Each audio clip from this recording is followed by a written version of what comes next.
The Nightbeat starts right now. New on the Nightbeat, a suspect who police say stole a truck and rammed it through a tree line into someone's yard is on the run tonight. It happened late this afternoon in the 900 block of West Pyron Avenue, just off of Highway 35 South.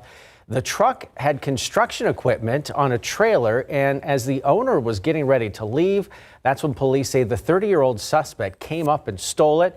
The suspect lost control of the truck nearby and rammed it through a fence onto someone else's property. Nobody was hurt, but police were not able to catch that suspect. A woman is in critical condition tonight right after she was hit by a car while crossing the street. It happened on Riddiman Road near I-35 North just after 3 o'clock this morning. Authorities say the woman was not in a crosswalk when she was hit by that car. She suffered serious injuries and is now fighting for her life in a hospital. Charges against the driver are not expected because they did stop to help the woman and they were cooperative with investigators. Another person also in the hospital tonight after getting hit by a vehicle overnight. Police say in this one, a 30-year-old man was the victim of a hit and run near New Laredo Highway and West Gerald Avenue late Saturday night. Police have not found the suspect or the SUV where they were driving in, but we do know the suspect vehicle is silver in color. If you know anything about this hit and run, you're asked to call Crime Stoppers immediately. Spared from demolition, a West Side nightclub reopened its doors today as a new cultural center. It was the longest running live conjunto music venue in Texas. Before that, the night team's Camelia Juarez tells us how the building will continue to pass on musical traditions. The squeeze box playing, dancers sliding their feet, conjunto music plays out of Lerma's nightclub once again. It's bringing back a lot of memories. Pedro Lopez used to play the drums at Lerma's every Sunday. Seeing a lot of the people that used to come over here and dance. He's just one of the many conjunto musicians who got their start inside Lerma's. Now the tradition and culture behind conjunto music will continue to be passed on. There will be accordion classes for every age every Saturday. It's going to be preserve the cultura de música and for upcoming conjunto players. The building was set to be demolished in 2010, but community support, sparked by the Esperanza Peace and Justice Center, saved it. The city of San Antonio and Bexar County each pitched in $500,000 to preserve the building's historic and cultural significance. The original owner, Armando Lerma, passed away before he could see the culture center open. I know he's seen us, and I know he's happy. Lerma's nightclub was and will continue to be a West Side community hub. Rachel says that's what her father would have wanted. He just, he believed in people. He believed in building up the neighborhood. He believed in community.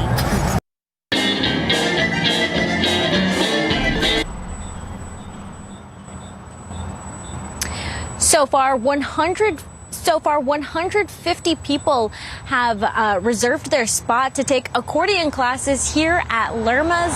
The students range from 9 years old to 90 years old. The building will also serve as a bibliotech digital library. Live from the West Side, Camelia Juarez, KSAT 12 News. Taking a look at other stories we've been following today. A homeowner was detained after he asked a man to leave several times, then shot him.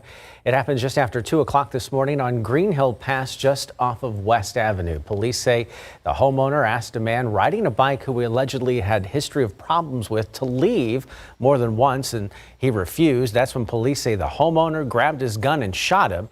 Investigators are still trying to figure out if the gunshot victim was on that homeowner's property. A woman is fighting for her life in the hospital after she was shot several times this morning. Police say the 29-year-old was driving home from a bar on Couples Road over on the city's west side when shots were fired at her from a different vehicle. A witness took that woman to a hospital where she remains in critical condition. Right now, there is no information on a possible suspect or the vehicle they were driving. San Antonio police are still searching for two men they say stole clothing and shot through a store's glass door in an effort to escape. It all happened last night at North Star Mall. Security guards told police two men stole clothes from one of the stores and then ran upstairs to escape. One suspect shot out a locked glass door to get out. They left their gun behind. No injuries were reported. No suspect information at this time.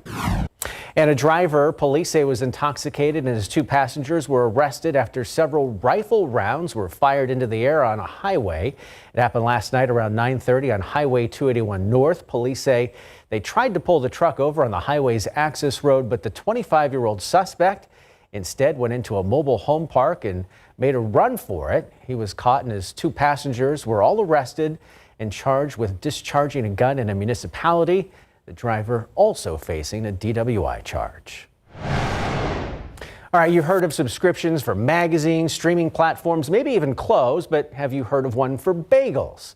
Well, one San Antonio small business is hoping subscriptions can save them from shutting down altogether. The Night Team's Avery Everett has their story. He's watching. Behind these bagels and breads is Bubby B. The Jewish food with her recipes that she followed to the letter were outstanding. Her tradition living on through this storefront and through Jason and Charlie Nuttall. This is not just a place to come and get a corned beef or pastrami sandwich and walk away. It is a place that in its foundation is cultural. But end of the day Sunday isn't just any closing shift. It's definitely sad that it's coming to an end. It's the final storefront shift. As curtains came down, employees cried, saying goodbye to what they called home for nearly 2 years. When I come in, the same place that causes me joy causes me anxiety. Will the customers be there tomorrow? Will our employees show up tomorrow? Owners say sales can't keep up with how much it costs to operate a storefront. We had a very loyal group of people that came in all the time,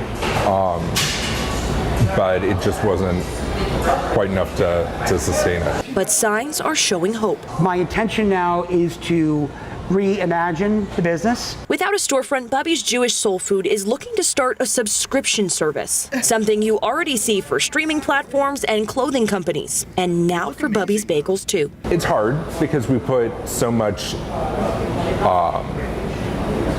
love and blood and sweat and tears in this place and made it into a place we really wanted people to enjoy being, and at least hopefully our food will be able to be enjoyed by people going forward. The final day here at Bubby's has wrapped up. It's a change of how we wanted to do things, but I think there's a bright future ahead. But owners are hoping to see a new stock of sales pretty soon. Avery Everett, KSAT 12 News. And a welcome sight in our sky earlier today. The rain has dissipated and some neighborhoods didn't get any. Other neighborhoods got over an inch from the downpours earlier today. The live cam showing our sky is actually starting to clear out a little bit. I want to show you the radar from earlier today. Look at the shower activity, who cashed in, and especially the north and west side of San Antonio. That's where we really got a good amount of rain. And then down near Pleasanton as well, between Pleasanton and Lemming, about 2 inches estimated by Doppler radar. If you missed it today, there is a slight opportunity into tomorrow. Take a look at our futurecast. Now, we've been thinking a very slight chance of 1 or 2 showers popping up, but even our futurecast is now on board with a little bit of activity possible. Not as much coverage as what we had today, but in the afternoon tomorrow, cross your fingers, your neighborhood could briefly get a few little showers and storms. A look at how much rain fell and where today, along with the Saharan dust when it arrives in just a bit. Still ahead on the Nightbeat, getting to the bottom of South Texas geography. KSAT explains how San Antonio's geographic makeup plays a role in our weather. Plus, for the first time, we now know just how prevalent Alzheimer's is here in Bexar County. Coming up, where it ranks in Texas and what the data means for those who have Alzheimer's here. And another mass shooting in America. This time, dozens of shots were fired at a park in Houston. The deadly details coming your way next.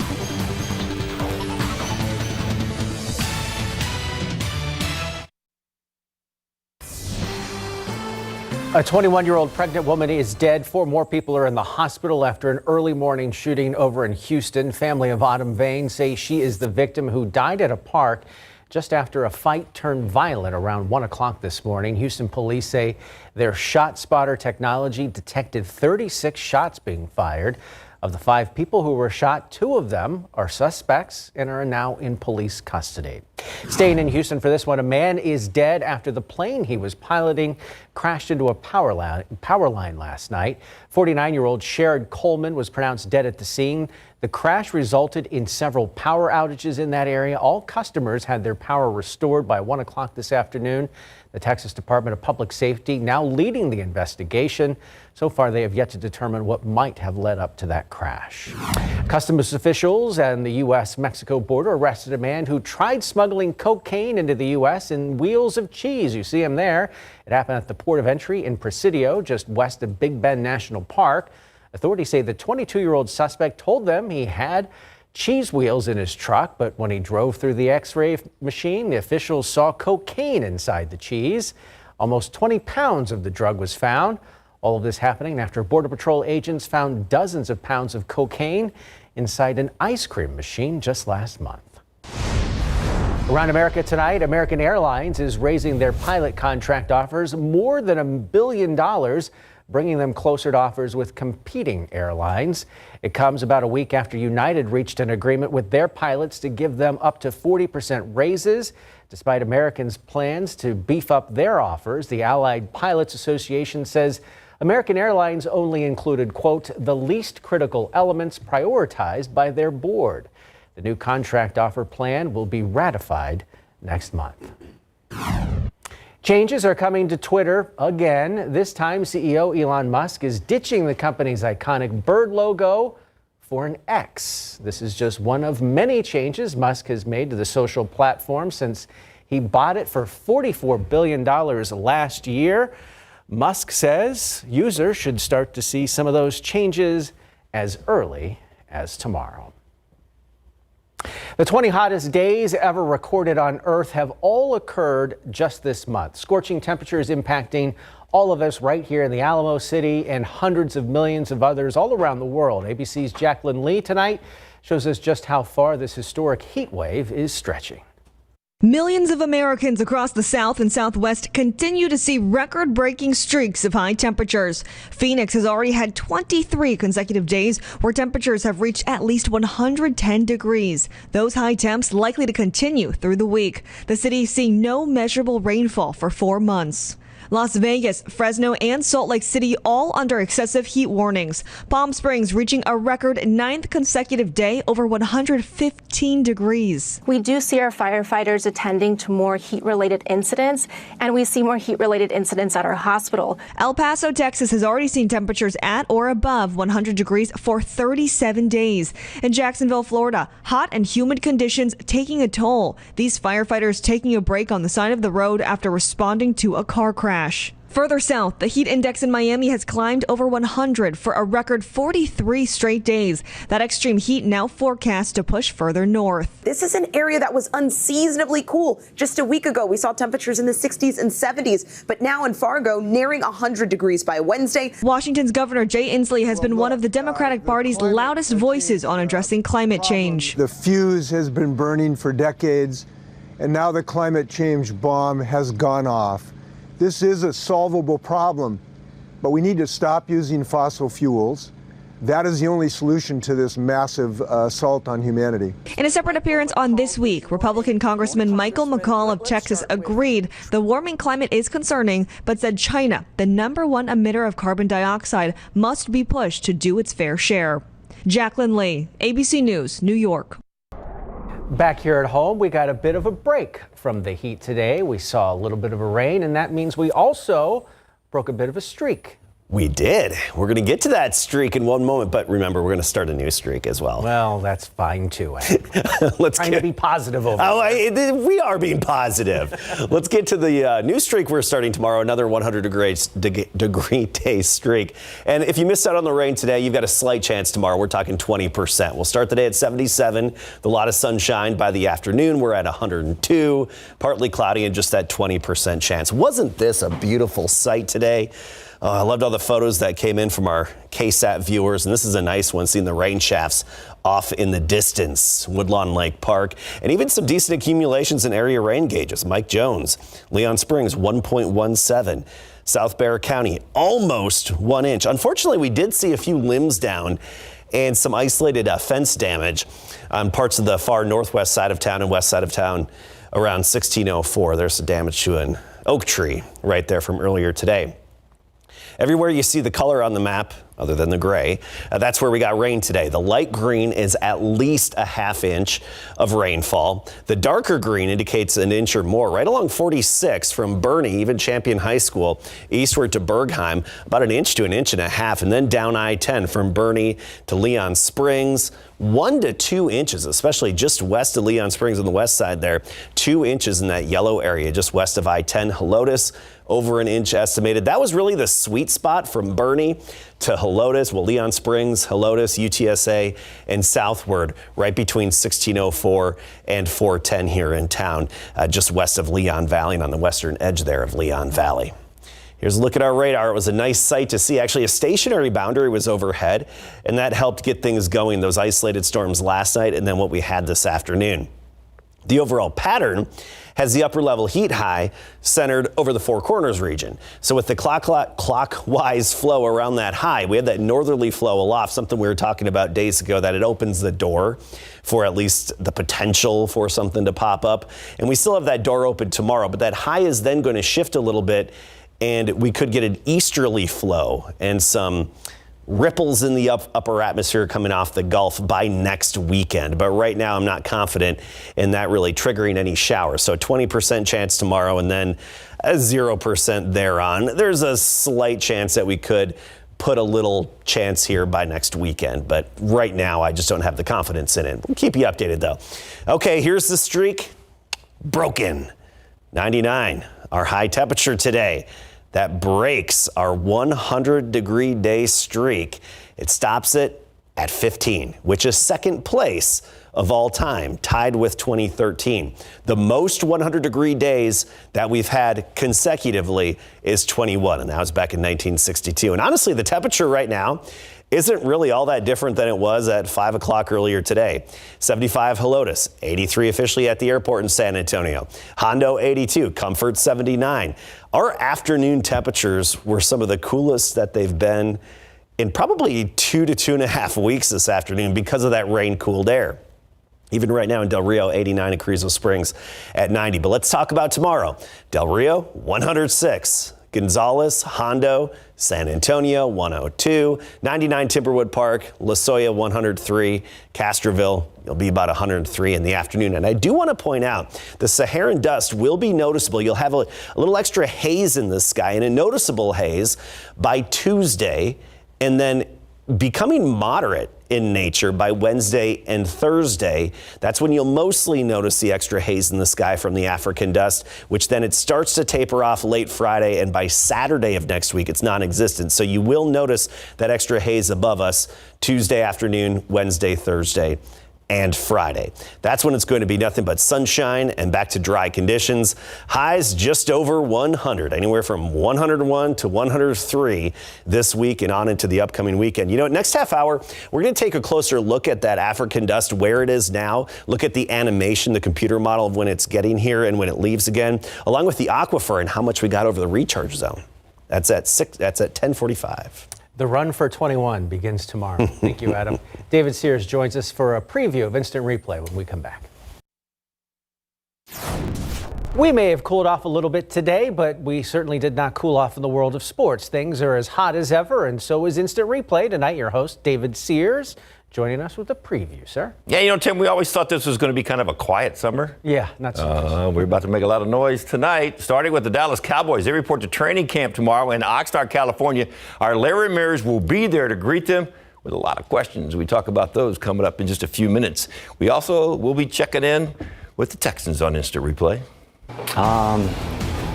No sympathy tonight. We want to be the best. We strive every day to be the best. Today we fell short of being our best, so we have to learn, we have to grow from this and be better moving forward. His last answer was the nicest about the loss. 10.5 minutes before that, not so much. Coach trying not to call out his team too bad, but after last night he ended up calling out his SAF guys. More on the lackluster effort coming up. My wife, my family back home, I sure miss them. I can't wait to get back to them tomorrow. First, I'm going to have me a couple pints out of this here trophy, I believe. So you got to wonder, does that claret jug really hold a couple of pints? We know that the 36-year-old Brian Harmon was intent on finding out when a rain-soaked British Open this morning, and part of his answer at the podium is going to have his wife asking some questions when he gets home. My end goal in boxing would be to go pro, hopefully make a living out of it, have a career, and be an inspiration to people. San Antonio, a boxing city. More youngsters are making their mark in the boxing ring while keeping up with their studies. We'll introduce you to a young man who is hoping to represent the city like Mario Barrios and Bam Rodriguez. Plus, our question to the night on our instant replay poll. Do the Cowboys need Dak to throw fewer interceptions or the defense to be top-notch in order to get to the Super Bowl this season? We'll find out what you're thinking on Training Camp Eve, coming up on Instant Replay. Tim? It's the start of training camp for everybody. Everybody thinks their team's going to make it to the Super Bowl. We're all 0-0. Even Cleveland Browns fans. Everybody's undefeated. Wow. Ouch. Not me. I don't believe. Still ahead on the Nightbeat, San Antonio is situated in a unique area of Texas. KSAT explains how the city's geography plays a major role in our weather patterns.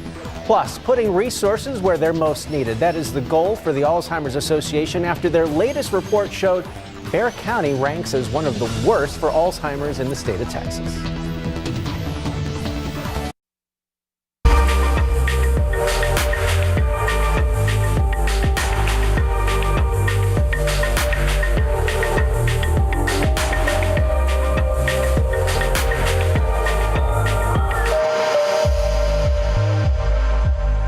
Okay, pop quiz for you. Do you know South Texas geography well? Better yet, do you know how that geography affects our weather?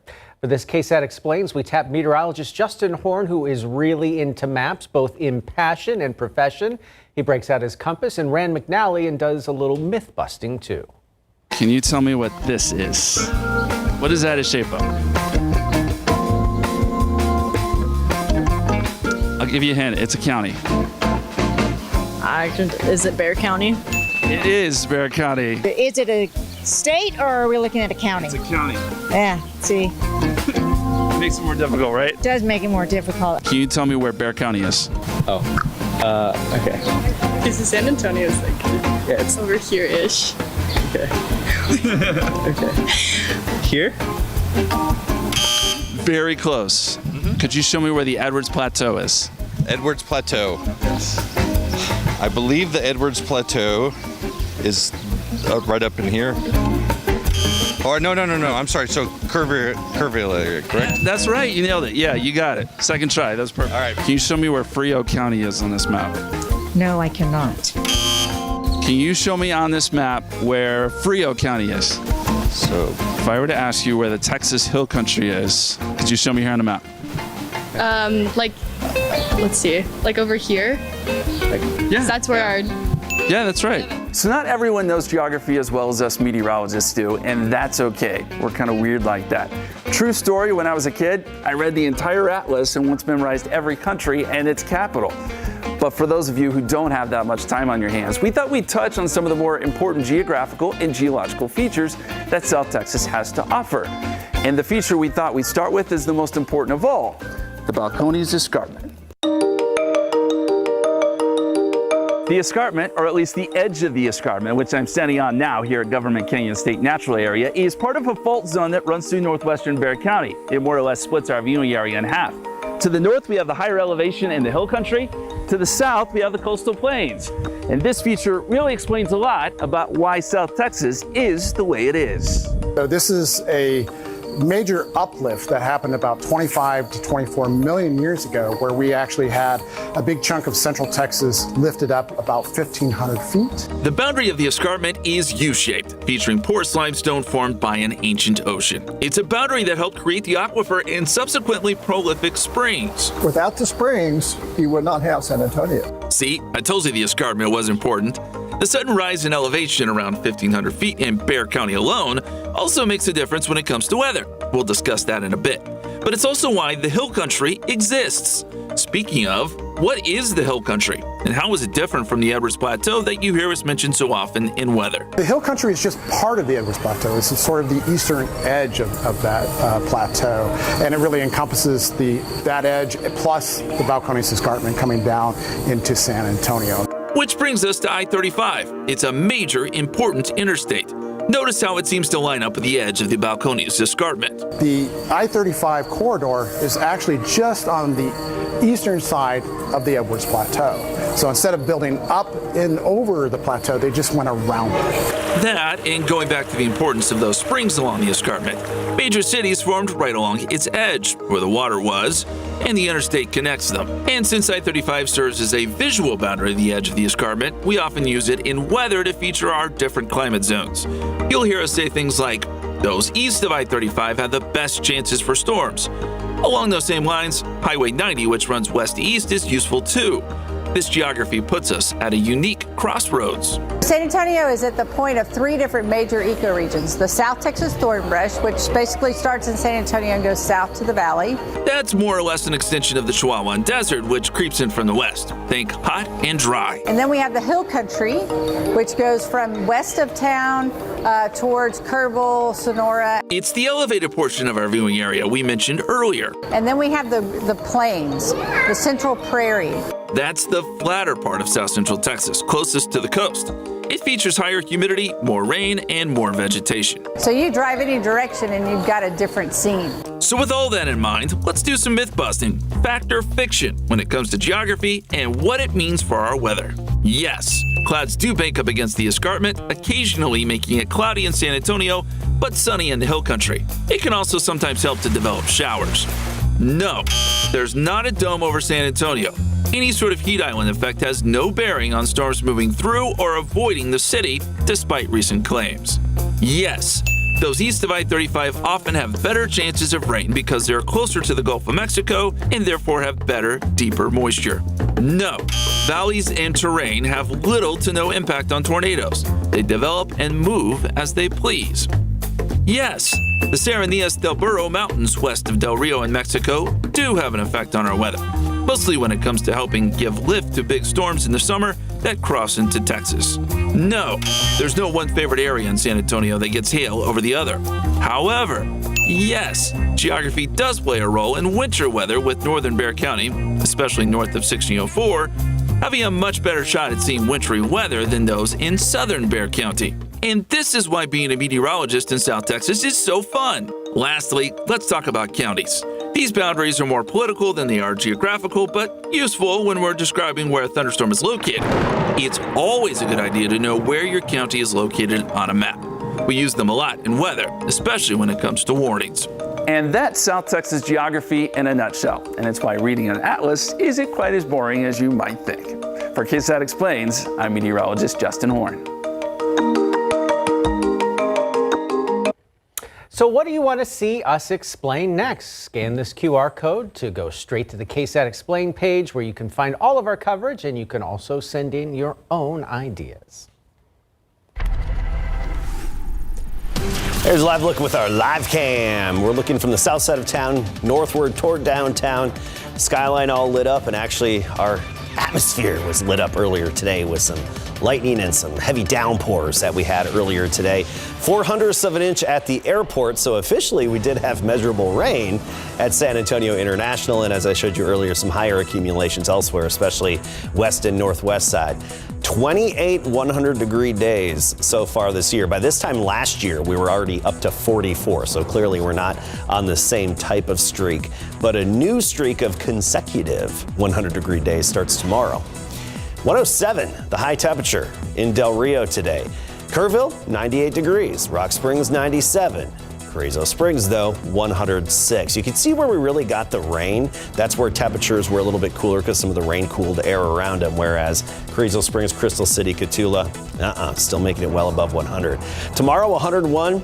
By Tuesday, we're up to 103. Basically, high temperatures anywhere from 101 to 103 over the next 7 days. We'll be back in a little bit to talk about the aquifer, the zones, and how much rain we got over the recharge zone, along with the animation of the African dust, when it's going to be here and how thick it's going to be in just a bit, Tim.